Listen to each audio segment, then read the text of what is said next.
Court के भीतर, court room में गालियां दी जा रही हैं, जूते फेंके जा रहे हैं, फाइलें फेंकी जा रही हैं, तो क्या बचा? भारतीय जनता पार्टी में नरेंद्र मोदी के नेतृत्व में जो पिछले 12 साल से 11 साढ़े 12 साल से सरकार चल रही है, उस सरकार में अब ये वो सब हो गया। पूरे देश का जो खनिज दोहन, जंगल, सारा सब आप उठा के देखिए कि प्राकृतिक धन संपदा भारत की 2 औद्योगिक घरानों के पास चली गई है। धर्म की आड़ लेके लोगों को जो अफीम चटाई गई, उस अफीम को चाटने के बाद इतने ऐसी रोशनी खोई कि अकल पे पत्थर पड़ गए। लोगों को ये समझ ही नहीं आ रहा है कि देश कहाँ जा रहा है। सब मिले हुए हैं और उनका एकमात्र उद्देश्य है कि मुसलमानों की सत्ता में भागीदारी कम करना।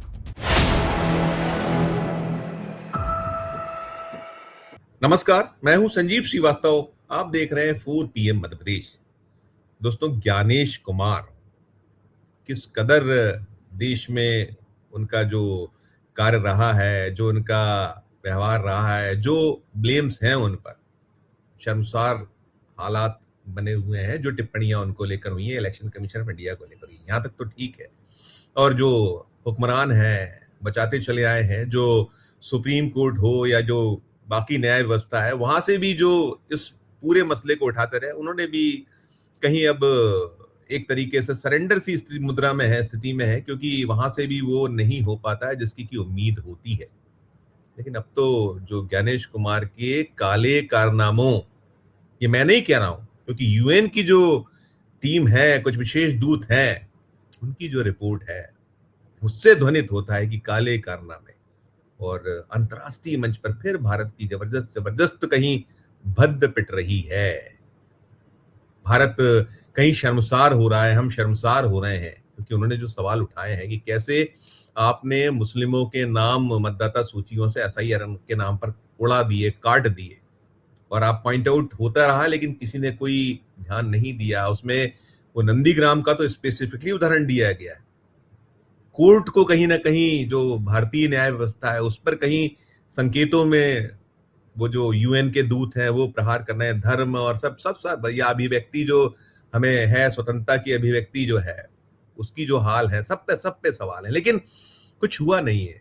मांगा गया था जवाब भारत से यूएन द्वारा, 60 दिन हो चुके हैं। क्या हुआ क्या नहीं हुआ अभी हमें निकल कर नहीं आया। लेकिन द हिंदू ने एक रिपोर्ट प्रकाशित की थी, उस हिंदू की रिपोर्ट के पूरा मसला मामला पुनः खुला हुआ है। इसके अलावा जो हमारे प्रधानमंत्री जी हैं, अभी आपने देखा वो गए हुए थे इंडोनेशिया, ऑस्ट्रेलिया, न्यूजीलैंड। उन दोनों के दरमियान नारे लगे कहीं गो बैक मोदी।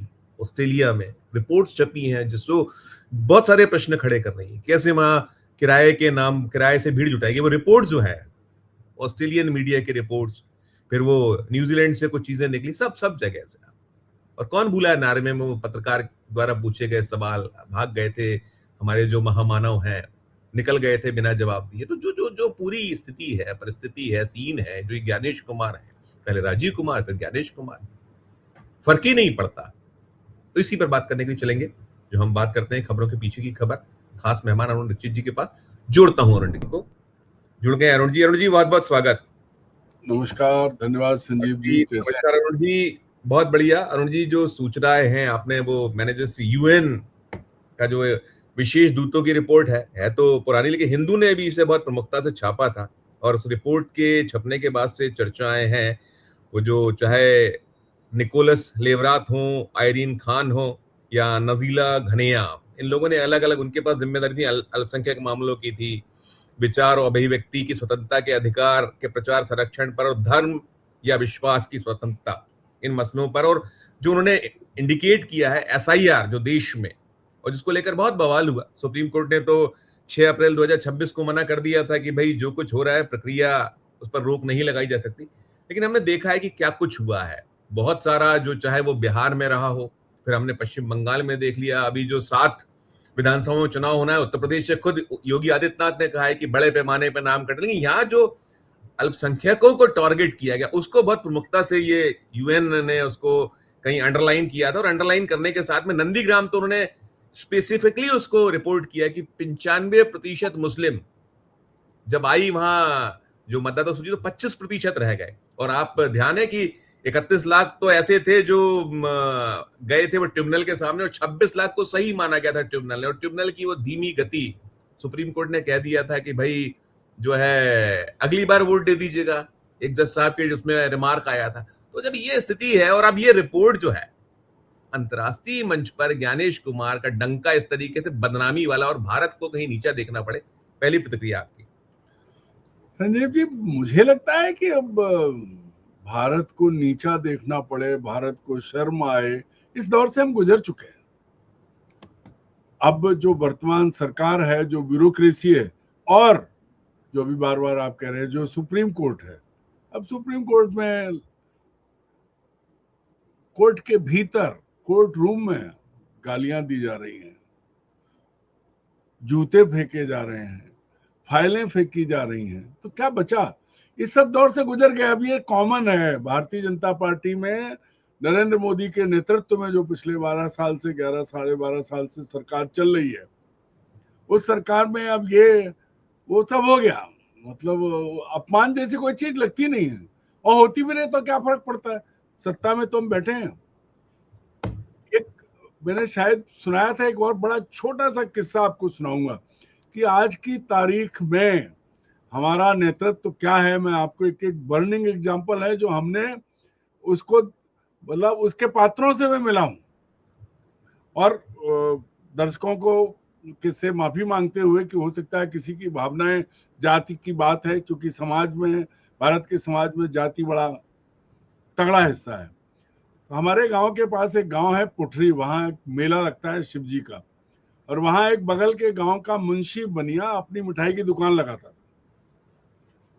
और हमारे गांव के यादव जी जो चौधरी कहे जाते हैं, वो उनका बाहुबल बड़ा तगड़ा चलता था। तो वो बाहुबली होते हैं, तो बनिया की मिठाई की दुकान पर जाके उन्होंने मिठाई उठाई, पेड़ा उठा के मुंह में डाल लिया। बनिया तगड़ा था, उछला, उसने गर्दन पकड़ के दबाई, पेड़ा बाहर निकल आया। पेड़ा गया बाहर, उसने अपने कुत्ते को आवाज दे के पांव से पेड़ा उसकी तरफ कर दिया, और बड़ा, चौधरी मुंशी बनिएगा, पेड़ा नहीं खा पाएगा तू। अब आप सोचिए कि चौधरी का जवाब क्या था। आज भारत सरकार पूरी उसी में है, बोले कर ले कुछ भी, मेरा मुंह तो मीठा हो गया। तो यूएनओ कुछ भी कहे, दुनिया कुछ भी कहे, वो सत्ता में काबिज है। उन्होंने बंगाल जीत लिया, उन्होंने बिहार जीत लिया, उन्होंने असम जीत लिया, उन्हें कोई फर्क नहीं पड़ता है। बेशर्म लोग हैं, और अगर बेशर्म नहीं होते तो भारत के किसी भी मुखिया ने ऐसा नहीं किया। जो अभी ज्यादा दिन नहीं हुए हैं, your excellency, your excellency, your excellency, एकदम ऐसे जा रहे थे यूं। तो ये जो सबसे बुरी बात क्या है कि दुनिया को लगता है, पर अगर उन्हें ही नहीं लग रहा है, हमें लग रहा है, आपको लग रहा है, हम सबको लग रहा है। जो प्रबुद्ध नागरिक भारत के हैं, आम नागरिक हैं, वो भी समझ रहे हैं कि दुनिया में बेइज्जती हो रही है। और जिस तरह से गैर कानूनी ढंग से ये सब कुछ हुआ, सुप्रीम कोर्ट कहता अगली बार चुनाव, ये कौन सी बात हुई? सब मिले हुए हैं, और उनका एकमात्र उद्देश्य है कि मुसलमानों की सत्ता में भागीदारी कम करना। सत्ता में भागीदारी का मतलब यह है कि अगर मुसलमान एकजुट होकर वोट देते थे तो बीजेपी का रास्ता बंद होता था। एसआईआर में उन्होंने वही कर दिया। सुप्रीम कोर्ट भी कुछ नहीं बोला, सब जगह वही स्थिति है, बोल भी नहीं रहा है कोई। और कुछ के बाद आप किसी भी चीज पे चले जाइए, आप ज्ञानेश कुमार का देख लीजिए। ज्ञानेश कुमार कहाँ नहीं है, ज्ञानेश कुमार को क्या नहीं मिला है। दुनिया भर में आप कह रहे हैं भद्रपटी, सब जगह पता है कि इंडिया में एक टीएन शेषन ने इलेक्शन कमीशन को शीर्ष पे पहुंचाया था, और इन्होंने रसातल का भी, रसातल है उसमें पहुंचा दिया है, लेकिन उन्हें कोई फर्क नहीं है। क्यों? क्योंकि वो तो हिज मास्टर्स वॉइस बजा रहे हैं। जो सरकार ने कहा उन्होंने कर दिया, बेशर्मी के साथ नहीं किया, बिल्कुल एकदम दिगंबरी अंदाज में कर दिया। करिए, आप क्या करेंगे, कोई फर्क नहीं है उनको। इसलिए हमें बुरा लग रहा है, हम मतलब हम सब, लेकिन उन्हें नहीं लग रहा। उनका पर्पस सर्व हो गया, रिकॉर्ड बन गया। ये तो वैसे ही वाला जैसे राजीव कुमार को हो गया, एसडीएफसी के वो बन गए चेयरमैन, हो गया उनका करोड़ों रुपए चेयरमैनशिप पाएंगे। अब करोड़ों आपको रुपए। आपको मालूम है कि ये नहीं कीजिएगा तो आप किनारे हो जाइएगा। ईमानदारी, अगर कुछ ईमानदारी तो खैर बची नहीं है, यहाँ तो बैठाइए उन लोगों को जाता है। जब चयन की प्रक्रिया ही आपने कहा ला दी कि बहुमत से होगा, एक जो है स्वयं प्रधानमंत्री, एक उनका अपना जो सहयोगी साथी और एक एलओपी बहुमत पे होना है, तो हो गया बहुमत पे, और फिर करते रहिए। और उसमें यूएन में चाहे आपको कितने सारे सवाल उठाए उन्होंने, सारी चीजें, मतलब आपने जो कहा दिगंबर उसी अंदाज में टोटल निर्वस्त्र कर दिया है कि क्या क्या आपने खामियां हैं। और ये मतलब देश तो ठीक है, अंतर्राष्ट्रीय मंचों पर हो तो हमें तो कम से कम पीड़ा होती है अरुण जी, बहुत दुख होता है। लगता है संजीव कि जी, अरे हम वो टीएन ये शेषन वाला दौर, और आज ये इस तरह के ये राजीव कुमार, ज्ञानेश कुमार, क्या है ये? मैं, आप जो कह रहे हैं मैं वही कह रहा हूँ कि दुनिया भर में बदनामी हो रही है, बेइज्जती हो रही है। क्या आप याद कीजिए, नरेंद्र मोदी तो अमेरिका में थे जब ट्रंप ने भारत के नागरिकों को, ठीक है वो अवैध ढंग से अमेरिका पहुंचे थे, लेकिन हथकड़ी बेड़ी लगा के महिलाएं, बच्चे, बूढ़े सब कुछ नहीं बोले। ट्रंप ने कह दिया युद्ध बंद, कहां तो सिंदूर रगों में दौड़ रहा था भैया, ऐसे नसों का प्रेशर दिखाते थे कि मेरी नसों में सिंदूर दौड़ रहा है, और कहां सिंदूर की ऐसी तैसी हो गई, मुंह से शब्द नहीं निकला। अभी चीन क्या कर रहा है, पाकिस्तान कहां से कहां पहुंच गया। अमेरिकन प्रेसिडेंट पाकिस्तान के सबसे बदनाम जनरल को अपने साथ बैठाता है और उसको कहां से कहां पहुंचा दिया। और हमारी तो बेइज्जती होती नहीं है, क्योंकि इज्जत ही नहीं बची तो बेइज्जती क्या होगी। उन्होंने इनके उन्होंने उन्होंने उन्होंने पकड़ा, यूएन के जो दूतों ने पकड़ा है, जो विशेष दूत, उन्होंने कि कैसे आपने चुन चुन कर अल्पसंख्यकों को टारगेट किया, बाहर किया। अरुण जी, एक चीज और भी है, देखिए, हम ये तो ठीक है, ये तो गुलाम कहते हैं भाई, विपक्ष तो यही आरोप लगाता है कि ये गुलाम है, ये कोई में किसी में कोई रीढ़ बची नहीं है, जैसा वो कह दें, रात तो रात, दिन तो दिन, वही आपको करना है, कहना है, क्योंकि आपको आगे जो पुनर्वास अच्छा पाना है वो सब भी उसमें शामिल है, समाहित है। और फिर सल्तनत सारी की सारी जो आपने जैसे तैसे, और आप कहाँ रहे क्या रहे वो भी है। अभी मैं ये भी देख रहा हूँ अरुण जी, अभी जब प्रधानमंत्री जी, मैंने जैसे कहा इंडोनेशिया, फिर ऑस्ट्रेलिया, फिर उसके बाद न्यूजीलैंड, और वहां कैसे कैसे वही वो जो एक पूरा प्रपंच होता है, प्रपंच हुआ।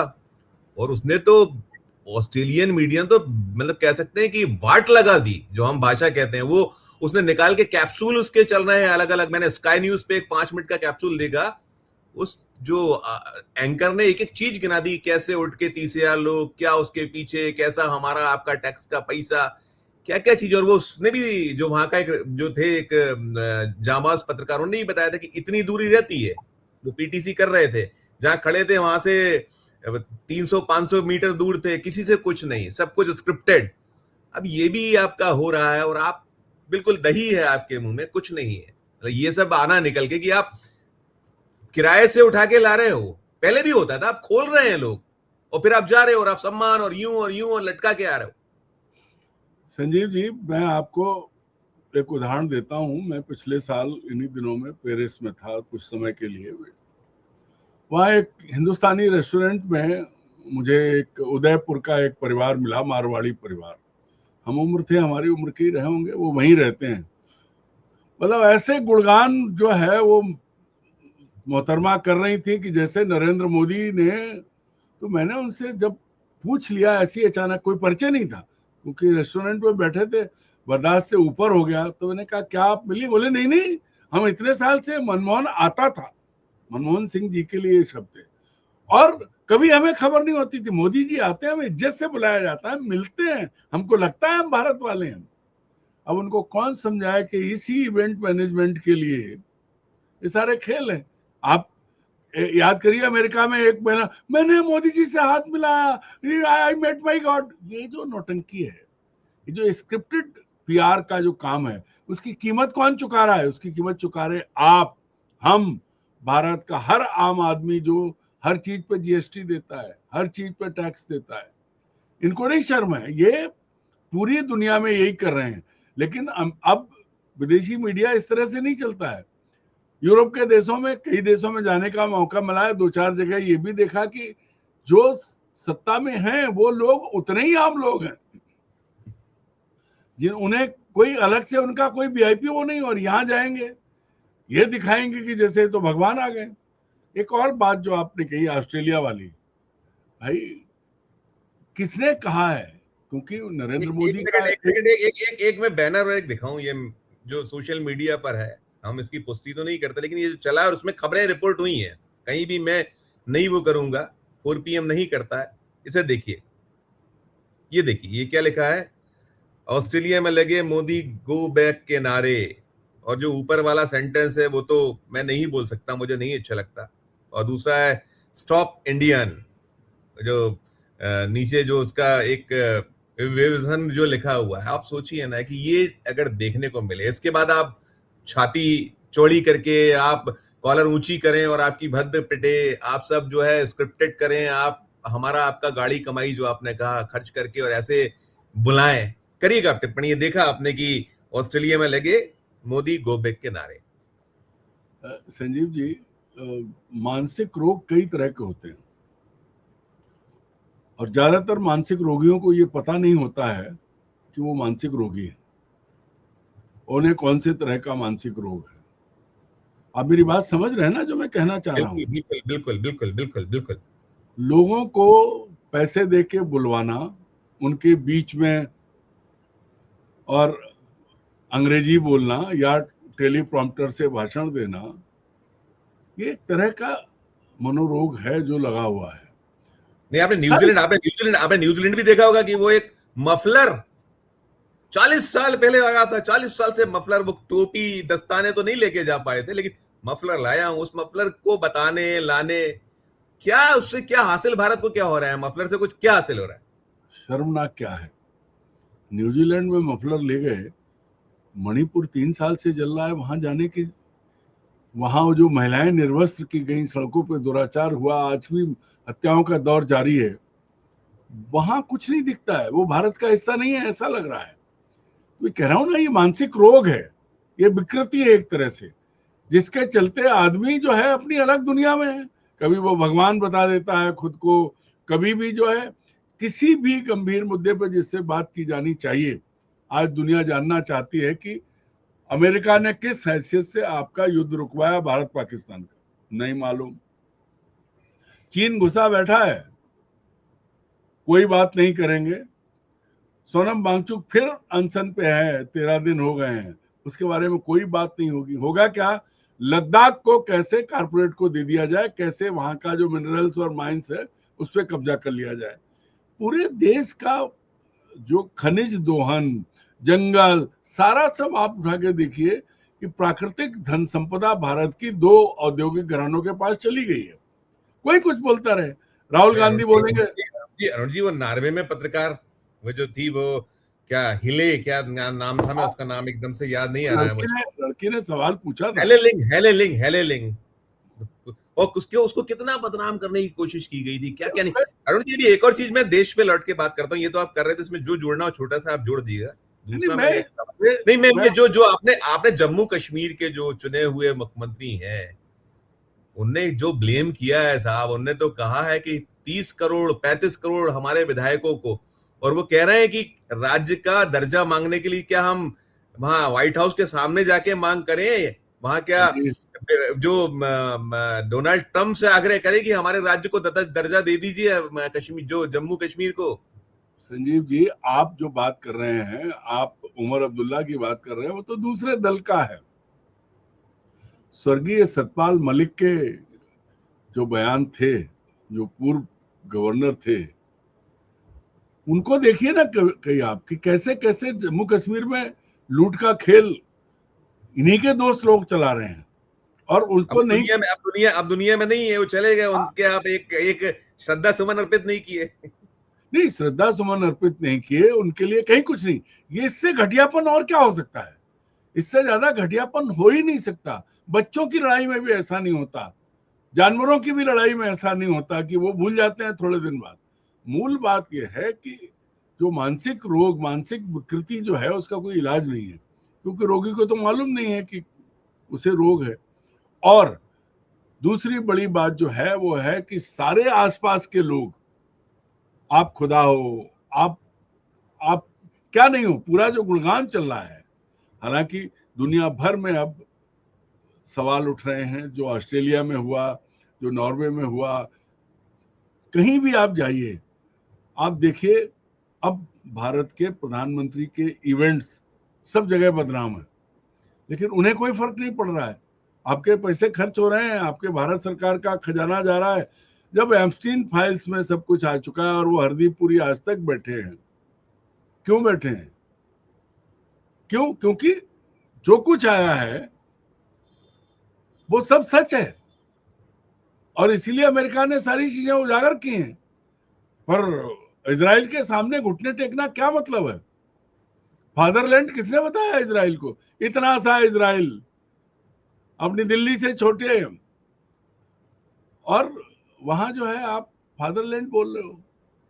दरअसल क्या है, अरुण जी अब तो देखिए आप जो दुर्भाग्य ये है कि धर्म की आड़ लेके लोगों को जो अफीम चटाई गई, उस अफीम को चाटने के बाद इतने ऐसी रोशनी खोई कि अकल पे पत्थर पड़ गए। लोगों को ये समझ ही नहीं आ रहा है कि देश कहां जा रहा है।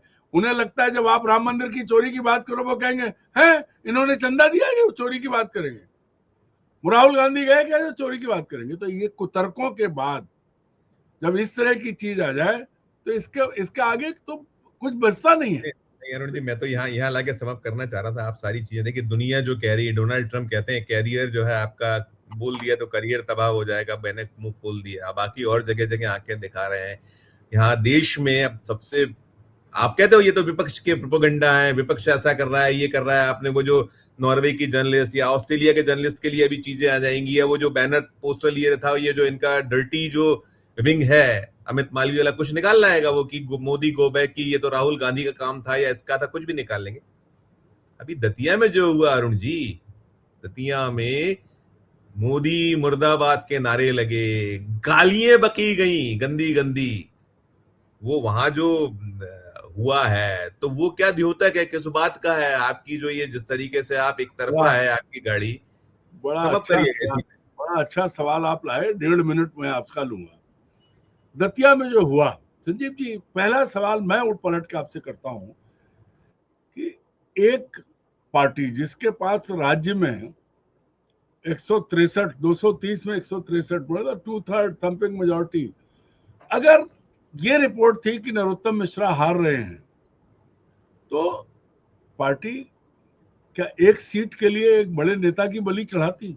नहीं, कोई पार्टी ऐसा नहीं करती। बोले हमारा पुराना नेता है, इसने हमारे लिए अच्छे बुरे, और अभी तो 2020 में सरकार खरीदी थी उन्होंने, विचारों ने बहुत सब काम किए, कहा नहीं क्या नहीं किया। तो उन नरोत्तम मिश्रा को आपने बलि का बकरा बनाया। हमारे गांव में कहावत है, कौआ मार के टांग दिया। तो नरोत्तम मिश्रा के एक मैसेज है नरोत्तम की आड़ में कि भाई कोई, हम दोनों के आगे कोई नहीं चलेगा। जो ताकतवर है, जिसको रास्ते आते हैं, जो कोई सवाल उठा सकता है, वो हम अपने रास्ते नहीं आने देंगे, हमारी मर्जी। अब आपने जो बात कही, आक्रोश जो दतिया से शुरू हुआ है वो आक्रोश गुजरात में चल रहा है। कभी आप गुजरात में देखिए, किसानों का आंदोलन है, वो मणिपुर में चल रहा है, वो मध्य प्रदेश में है, महाराष्ट्र में है, राजस्थान में है। बस ये जो गोदी मीडिया है वो उसको सामने नहीं आने दे रहा है। ये जो अपना यूट्यूबर्स हैं, जो सोशल मीडिया है, उस पर जो चल रहा है। अब आप एक बात बताइए, माँ बहन की गालियां निंदनीय है, नहीं होना चाहिए। इस तरह की भाषा के पक्षधर हम और आप तो कतई नहीं है। लेकिन बीजेपी वाले मुर्दाबाद के नारे लगाए अरुण जी, तो फिर तो है, बात तो है, अंदर कुछ तो है। लेकिन संस्कारवान कार्यकर्ता, खास तौर पर महिलाएं, युवा, सब उतर के आए और सड़क पे आकर नरेंद्र मोदी को गाली दें, तो मतलब ये है कि आपकी मनमानी नहीं चलेगी। दतिया में जो हुआ है, आप नरोत्तम मिश्रा की राजनीतिक हत्या कर दो, उनके बहाने पूरे देश में मैसेज भेज दो। मैं अभी ये बीच में एक बात और कह दूं, अगला शिकार नितिन गडकरी और राजनाथ सिंह है। बहुत जल्दी आपको उनकी भी खबर आएगी, और मध्य प्रदेश के कुछ और नेताओं को भी इसी रास्ते भेजा जाएगा। लेकिन जो शुरुआत दतिया से हुई है वो रुकने वाली नहीं है। ठीक है, वो जो गालियां गई हैं मुख्यमंत्री से लेकर प्रधानमंत्री तक, वो इन्हीं गलियों में घूम रही हैं और फिर आएंगी, क्योंकि कर्म खराब है। पार्टी को रसातल में पहुंचा दिया है। जो पार्टी में व्यक्ति नहीं, संस्थान था, वहां संस्थान गया, कहां बोलेंगे। ठीक। लेकिन व्यक्ति पूजा हो रही है, व्यक्ति व्यक्ति हैं। और जी नरोत्तम मिश्रा की तो सबसे बड़ी वजह एक लाइन में और बता दें, वो यह है कि अमित शाह ने उन पे कंधे पे हाथ रखा तो नरेंद्र मोदी जी ने उनको धोबी पाट मार दिया। 2 गुजरातियों की लड़ाई में हमारे मिश्रा जी शहीद हो गए। ठीक ठीक है, बिल्कुल नहीं, आप एक जो तो दोस्त करेक्ट हैं, नहीं, मैं अपने दर्शकों के लिए 164 है बीजेपी के पास, जीती थी उसने, 65 कांग्रेस थी और उसमें से भी तोड़ताड़ लाए। लेकिन वही जो आपने कहा कि आप इतना भी दम नहीं दिखा पाए कि अरे भाई, मैंने पहले भी आपसे ये सवाल किया था कि संघ किस मर्ज की दवा है, भारतीय जनता पार्टी किस मर्ज की दवा है। अगर आपका कैंडिडेट कमजोर आपके सर्वे में कहीं आ रहा है तो आपने ये साबित कर दिया है कि हम कितने कमजोर हैं। कहानी खत्म कर दो अरुण जी, मेरे पास 25 मिनट हो गए। एक ही लाइन है, आपने कहा ना, तो बनारस में तो नरेंद्र मोदी कब तक हारे थे, कैसे जिताए गए हैं, तो पहले तो उन्हें हटना चाहिए। अरे भाई 10 लाख से 10 लाख से आ गया था, 1-1.25 लाख आरोप में। देखिए ना, तो अजय राय के फिर आरोपों को देखिए, आप वहां क्या कितने हालत थी, ट्रेल कर रहे थे। इसका मतलब फिर नरोत्तम बलि का बकरा क्यों बने, आप क्यों नहीं? बिल्कुल इसलिए बिल्कुल गालियां आई हैं। गंगा पुत्र गंगा पुत्र गंगा पुत्र, गंगा माँ ने बुलाया। जाने कितने पुत्र गंगा गए गंगादास, जमुना गए जमुनादास। बिल्कुल यही है। नहीं नहीं, शुक्रिया अदा करो, बहुत बहुत बहुत बहुत शुक्रिया। ये जो कुछ निकलेगा नहीं, कुछ नहीं निकलेगा, नतीजे कुछ शून्य नहीं होने है। वाला। और वो जो आपने कहा ना, आप जो कहते हो ना, ये जो है पार्टी शर्मा भाई, कौन सा जयते, क्या कहते हो आप? बेशर्म एव जयते। हाँ, बेशर्म है बेशर्म वो है, तो उनको बेशर्म मतलब शर्म तो आती थी। शुक्रिया, धन्यवाद। दोस्तों, आप सुन रहे थे जैसे मैंने सवाल किए थे, और वही बात है कि चाहे यूएन के विशेष दूत प्रश्न उठाएं या खुद बीजेपी वाले उठाएं, वो नारे लगाएं मुर्दाबाद, लेकिन वो ऐसी मोटी है वो चमड़ी कि वहां कुछ असर होता नहीं है। घड़ा इतना चिकना है कि पानी ठहरता नहीं है। पूरी चर्चा को सुनने के बाद आपकी अपनी जो राय हो, आपकी अपनी जो टिप्पणी हो, जरूर हमारे इस वीडियो के कमेंट बॉक्स में जाकर राय प्रकट कीजिएगा, टिप्पणी कीजिएगा। और अच्छी लगे चर्चा तो चैनल को लाइक कीजिए, सब्सक्राइब कीजिए। ज्वाइन का बटन दबाइएगा तो हमारी हौसला अफजाई होगी। प्यार और देखते रहिए 4 PM न्यूज नेटवर्क। धन्यवाद, नमस्कार।